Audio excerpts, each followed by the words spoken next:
I'm just going to say to him, a fellow musician, sir, do you mind if could I perhaps have a little look at your dulcimer? And the pig was. You sorry, you talking to me?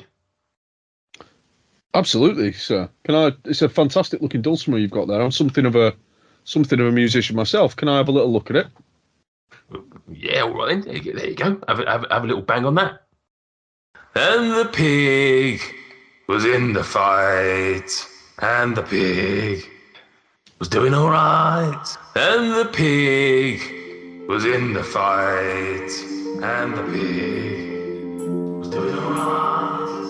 Many moons ago, when the world was young, stood a hero for whom this song is now sung. Not a man, nor a woman, nor a simple child, but a beast from the forest with a temper wild. The beast found itself in a stinky spot, for a beast it was and a warrior not. When push came to shove, and it came across a knight with a hunger in his belly and a punch on to bite. Oh, the pig was in the fight, and the pig was doing all right. Oh, the pig was in the fight, and the pig was doing all right. For the knight was weak from the lack of a meal. Many days had passed and the danger was too real. The pig was strong, it was fighting for its life. He matched his tusks with a sharpened knife. Oh, the pig was in the fight, and the pig was doing all right. The pig was in the fight, and the pig was doing all right. The knight, overcome by his porcine foe, the blood through his armor did begin to flow. The pig sensed that he would soon be the winner. How ironic 'tis the knight who would now be the dinner. Oh, the pig was in the fight, and the pig was doing all right. The pig was in the fight, and the pig was doing all right. A place to stay has been arranged. We make ourselves at home, with adult meals for most of us and nuggies for the gnome. With drink and song before we must retire. A welcome tavern night in Dice and Desire. So as you do this, obviously, first of all, the drunken man is sort of like wide-eyed, like, you know, he thought he was hot shit playing this, you know, not that he was necessarily doing it for the rest of the bar by any means, but he was so drunk and thought he was, you know, nailing it. You've obviously come across just some stranger and you're just playing this beautiful music in front of him and taking his song and running with it. The bar then sort of starts to catch up with him a little bit, and all of a sudden, what are you doing in terms of, are you actively playing to the bar? Like, if this guy's in the corner, you obviously would have gone up and faced him, but have you now turned around and you're almost presenting yourself to the bar? I'm not almost presenting myself, I'm fully presenting myself, Nathan. Okie dokie. So yeah, you just sort of see like the guys at the bar that were drinking as you came in. They've sort of now turned around and sort of like they're sort of like singing away. The pig was in the fight. The pig was doing, and they're just sort of crashing their mugs of ale against each other and sort of like getting into the spirit of it. This is the scene from Airplane, isn't it? Is it? Don't remember the scene. What was the scene? The young girl who is poorly has got all the tubes in her, and then they start. There is only one people. There is only one, and it flows through you. No, good, lovely. The family that are sat there, they're sort of like starting to sway a little bit. As you get to some of the more bawdy, like when you start singing about Quinch is covered in his own shite, like because the kids are maybe a bit too young for that sort of language. The mother sort of like leaps over and, you know, rams her hands over his ears so that she doesn't, you know, he doesn't hear that. The people at the group of people that were playing their dice game, they literally just stop, and you actually hear a couple of even over the music, you hear like a couple of the dice just like fall to the floor where someone hasn't caught them and rolled them properly. And it's fair to say that at this point the bar is pretty wrapped with your performance.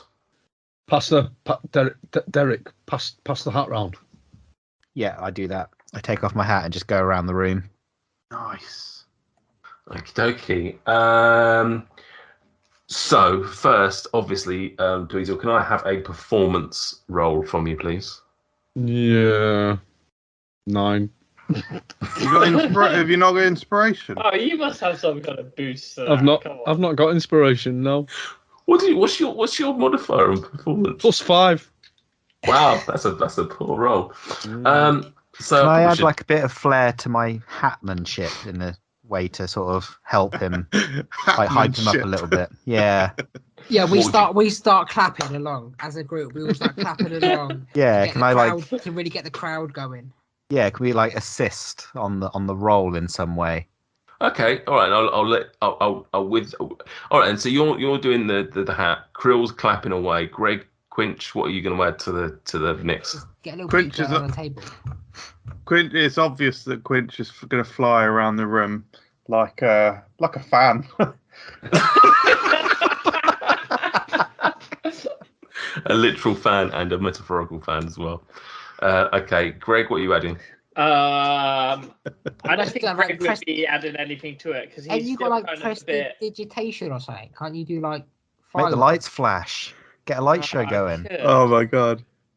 I mean, I do feel like Greg would be a little kind of run down from like his earlier headache and like Okay. vision. Get he's on kinda had, so I board. don't think he'd really be doing anything. I think he'd be that grumpy old man sitting in the bar drinking in the corner kind of thing. He's our Nursing Yoko his Ono. Kahlua. Yeah. That's fine. All right. So with that though, I'll allow Dweezil to have inspiration. So roll me another one. Here we go. 21. There we go. That's a 21. bit better. Excellent. So obviously all of that previous stuff, they're all wrapped up in you. Dweezil, not Dweezil, sorry, Derek / Dabov goes around cap in hand asking for donations, and you're going to get a mighty combined 12 silver pieces. Nice. It's all right. It's not bad. I mean, Yeah, it's all right. it pays for a chunk of it. Well, it doesn't. Yeah. It pays half. Double board. It's paid for half your stay, and Yeah, I mean, I'm not getting that back, am I? Though I'm not going to go. That one's not going to go. Well, here's a part refund of what you spent. It's just going to go to Dabov. Yeah, sorry lads. There was no people feeling tight-fisted. No money. No, I give it all to Dweezil. But I'm keeping the hat. Do you want to take a percentage as his manager? Nah, I'll feel honest. He No, did the take hard part. 10%. Okay. So just the one song and done. I don't know. I mean, do you want to carry on? It's your Dabov song can at do this this point. all night. No, I give him his dulcimer back, and I say, "Oh, thank you, good man. It's a fine instrument befitting of a fine musician such as yourself. What's your name?" Why so many fucking names? It was a young Jimi Hendrix, and he went on to become like an amazing legend. Oh, I think he's a Garth. Well, Garth, please, No, please continue. Garth Sorry, Garth. My name is Dweezil Garth. Vanspear. Please, with a Garth, Barth, Uncle Garth. Farf. Farf, thank you for my name is Dweezil. Thank you very much for loaning your dulcimer to me. Please continue with your beautiful songs. Dabov Any- would like to acknowledge him as well and just nod and just say, "Party on, Garth," and then just walk off.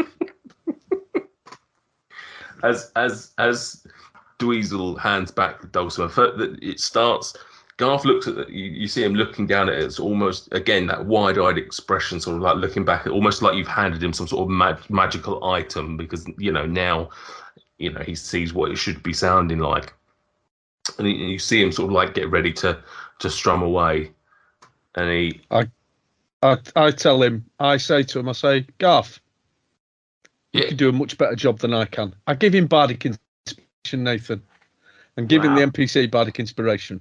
And what does that give him temporary hit points? gives him 1d8 to an ability check.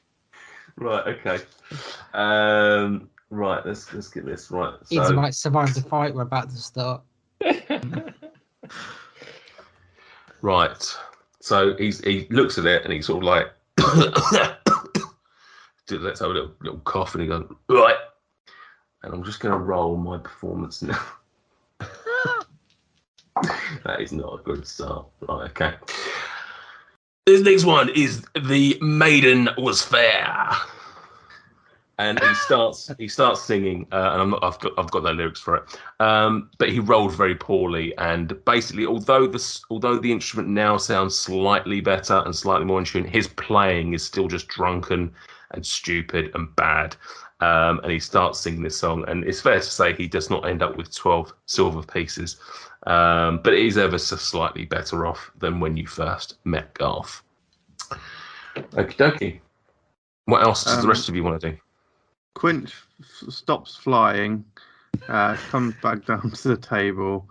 He picks up the remainder of his drink, looks down into its blue and green shimmering waters, if you will.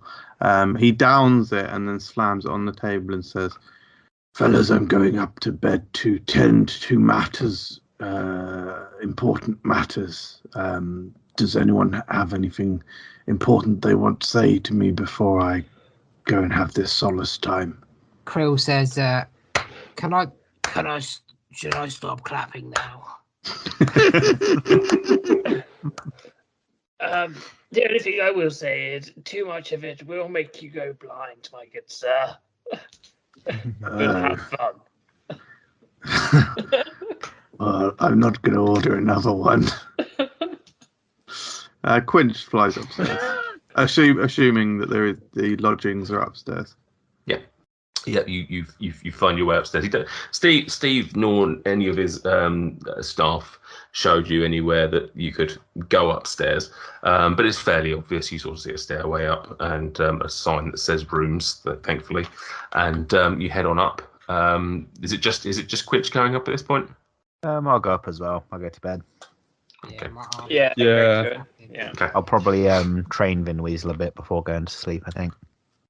Okay. Yeah, Quinch is going to look down at his storm duster, and he sees the green gem, and he contemplates on the shimmering jewel colours of the drink once drank, and he looks at his blue gem, and he tries to muster the insight into understanding what magical powers this blue gem contains.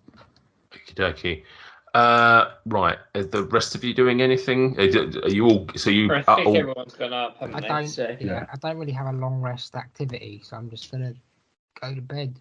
Quinch realizes he's actually picked up the cube of many colors. I think the River's Delight has taken its toll. He finds the blue gem.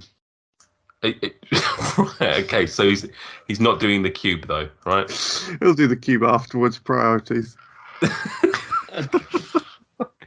Right, I'll deal with these in order. So I think the first one there was Dabov training his training Vin Weasel. Can you? I don't know what I've done. I'm probably just changing this every single time we do. I've just been keeping track of how many training sessions. We've not done animal handling or anything like that, no. No, just I've been keeping track. This is the third. That's fine. Okay, I think I have kept track of that, but I couldn't remember if we were rolling or not. Yeah, so this will be I'm trying to teach him to like retrieve coins, like gold pieces from like fallen enemies and stuff. So if one goes down, he automatically just runs and grabs a coin for me. Another character copying one of my traits. What? Looting corpses? I didn't realize that was copyrighted. Yeah, it's literally it's one of my main things. Fucking hell. Wants all the gems, wants all the gold. Fucking hell. Right. Quinch, back to you then. So first of all, you're going to sort of have a little look around and tinker with the blue gem, and you get a sense that this would be named Arctic Storm. Wow. It has a range of touch, one target. So when you touch a target, you strike that opponent with a frozen touch. Make a melee attack roll. On a hit, the target takes 1d8 cold damage. They must also succeed on a Constitution saving throw, and on a failure, they are petrified for 1 minute. Wow. Love it. Sorry, what was the saving throw they have to make? Constitution. Constitution to avoid petrification. Yeah. Lovely. Okay. Thank you. So that's that. And could you also roll me a sleight of hand for your cube of many colours? We'll suggest that you're probably doing that at the same time. You're sort of like tinkering around. Yeah, it's a busy night for Quinch's fingers. Sleight of hand. That is a 10. A 10. That's it. Will this ever pay off? Wouldn't have thought so. Who knows? Okie dokie, right, lovely. Dweezil, were you doing anything? Greg, Krill, were you all just hitting the bit of personal grooming? Just he's going to brush his beard out. He's going to undo his. He's had his hair tied up in like a plaity man bun thing for a while. He's going to brush his hair out, wear it down, give it a bit of a clean and what have you. Just generally spruce himself up because we're in the city.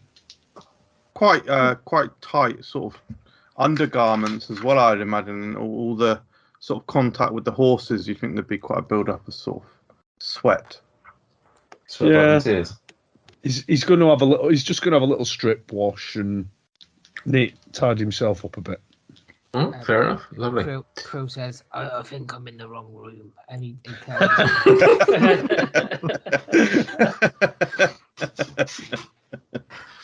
Lovely. So yeah, I mean, in terms of the rooms, I didn't describe them, but they're actually quite. They're quite nice. They're probably just a touch nicer than what you experienced at the North Shield House in Tribal. Quite comfortable. The beds are nice, and it's a very, like I say, this whole place, the Fish Out of Water, despite the name suggesting it might be something unpleasant or uncomfortable, maybe. In fact, it's actually a very pleasant, comfortable experience for you 5 travellers. The night passes somewhat uneventfully. Every now and again, you might hear a few voices. You know, you're by the river. You're not too far from the gates of the city. And whilst it's late at night, this is a busy city. Much busier than what you're used to in the last few weeks. So you'll hear some activity outside. Some good, some bad, but nothing that sort of warrants your attention and makes you think that you need to go investigating. And soon the morning is upon us, and you wake up, and I'm just going to randomly roll to determine who I'm going to go to first. That would be Sam. Krill, you're going to be first awake, I'm going to suggest. Yeah, that had meant to eat, slept like a log. Any dreams of your father or anything like that? Any disturbing thoughts? I dreamt that Mosey was real. Oh. And we went on a picnic. It was lovely. A teddy bear's picnic, some could say. We did. If you go down to the woods today, you might see a bear. Classic words. The rest of you rouse at random times. Any of you particularly want to be heading out early, like getting down there before the rest of them, or are you sort of happy that you all sort of make your way downstairs, roughly speaking? I can't remember, did we pay for breakfast yesterday? No, you just paid for your drinks and your sleep and your stablings. I mean, I'd be keen to get a shift on. What, leave Yartar altogether, or just get out and about?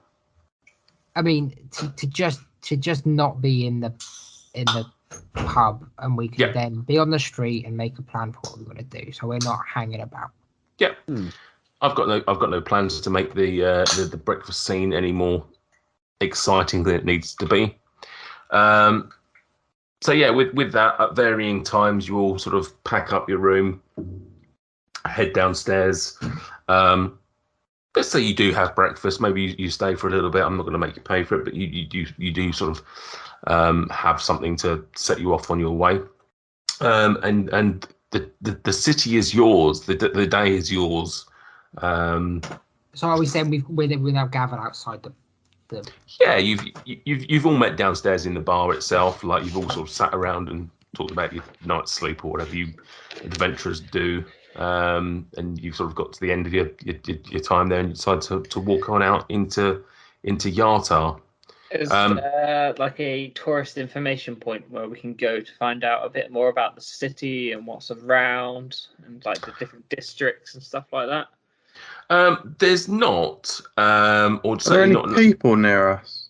Well, I was going to say, I mean, what I was going to suggest is, obviously you are right by the gates, so theoretically you could go and ask one of the guards over there for information about the city, or anything else that you might want to ask them. Dweezil, what I think you should say to the guards, we heard rumblings that there was something going down at the big, most important building in the town last night, and then try and eke out of them what building that is, and then we should go and explore it. If you look over there, Quinch, there's a great big domed building that towers above all the buildings round it. That to me feels like the kind of thing that would be at the centre of the city. It looks like the kind of place where there'd be a boss battle or something, doesn't it? Does a little, yeah. I mean, what there's is a also boss a battle? big castle up north, though. I mean, I can see a big castle up there. That looks relatively impending. Yeah, but looking from where it is, that big castle appears to be part of the city fortifications rather than being kind of central Gregomel. Whereas that imposing domed building over there doesn't seem to be on the city walls. I mean, that is on the way out of the city, so I think we should head that way then. I mean, sort of semi-in character, semi-out of character. Mm. What are our goals? What was our collective sort of goal in being here? Great question. Glad you asked. Because well, we don't. I mean, Greg doesn't want to be here. The rest of us have no real motivation to stick around, because that's not where our goal wasn't to come here. Our goal was to move past here, but this is just an obstacle almost. Yeah, but out of character, metagaming, there is a reason for us to be here. Greg just hasn't told us enough information for us to realise that there's a reason to be here. But non get metagaming, we would just move on through, wouldn't we? Yeah, but I think we would check out the city for supplies, wouldn't we? So you'd still go to like your markets to pick up rations or armor, weapons. So what we could do? So there is the market. There's no harm in we could go to the market and ask around if there's anything. Yeah, I mean, if we're going that way anyway. So yeah, I would say head towards the big building as was being discussed, because the main footpath takes us through what appears to be a market district on the way. Yeah, so I mean, you're sort of looking at this part here being like the market point. Yeah, like the center of the city, basically. And you're talking presumably about this part here. Is this the building you're talking about? Hell yeah, baby. Yeah. Okay. Get me in there. Okay. Yeah, so I recommend we'll just kind of start heading east on the main footpath through the town towards the big dome-shaped building that they can see. So yeah, I mean, on that point, I understand what Sam's saying. Your plan, Yatar, was not necessarily somewhere you were looking to stop off at, but it's just obviously it's a big old city and it's easy to ride through, but it's whether you want to, still take in the sights. It's not like anything you were planning to do was time sensitive. So theoretically, you can just take in the sights a little bit and be on your merry way. It's up to you. I've really got no need to resupply. I mean, there's I always like a little good browse around some shops. I mean, you gotta do some window shopping, haven't you? It's just rules. You gotta do window shopping. Dweezil seemed to spot the domed building, but did he? Was that accurate that he said? Yeah, that? I think I did. Yeah. I think from where you are, you would see off in the distance, sort of to the sort of northeast of you, a domed, official-looking building. Can we hear like the hustle and bustle of the market from where we are as well? I mean, this is what I was going to I was going to suggest Quinch. Quinch, why don't you fly into the air and see if you can spot a market or a shopping district? Of course, yes. Quinch darts into the sky. Okay, so so midair, can you roll me a perception or investigation, whatever's better for you? Let's go for investigation, which is a 10. A 10? Oh, bless your consoles. You're in the game at least. Fucking hell. It's an average roll, mate. Largely. With the added bonus, yeah. With that 10, you can hear something. I would say you probably don't quite make out where it is, and you can see a clearing ahead of you, but you probably can't make out what it is there. You can probably from your vantage point, like I say, you can see that there's an area without buildings, but you can't make out what necessarily that is specifically, and like I say, although you can hear the marketplace or hear a bit of a hubbub from somewhere, you can't work out that. So you've got the two things, you just can't put them together. Okay, so I slowly descend back to ground. Yes, I believe there may be a clearing, and I believe I may have heard some hustling and bustling. Yes. Care to tell us where that is? I couldn't possibly understand where it is, no. Fucking hell. Thank you for listening. If you've enjoyed this episode, hit the subscribe button on your favourite podcast app to ensure you don't miss any future instalments of Dice and Desire. And in the meantime, if you want to interact with us, come and find us on Twitter and Instagram at Dice and Desire. Welcome to Roleplay Retcon Studios, located at the nexus of all alternate universes, including the sexy vampire ones. Ooh. At Roleplay Retcon, we remake famously disappointing movies using comedy, hindsight, and tabletop RPGs. Like Dungeons and Dragons? Yes, but specifically not Dungeons and Dragons. We take a second pass at guilty pleasures like Batman and Robin or Indiana Jones and the Kingdom of the Crystal Skull, and even some controversial favorites like Twilight. But I love those movies. We do too, and all of the movies we do have something to love. If they didn't, there would be nothing to reimagine. At the end of each series, we compare our vision to the original films, because why the not? I can't wait to listen to Roleplay Retcon on nerdsmith.org or wherever you get podcasts. I'm gonna listen to it before you do.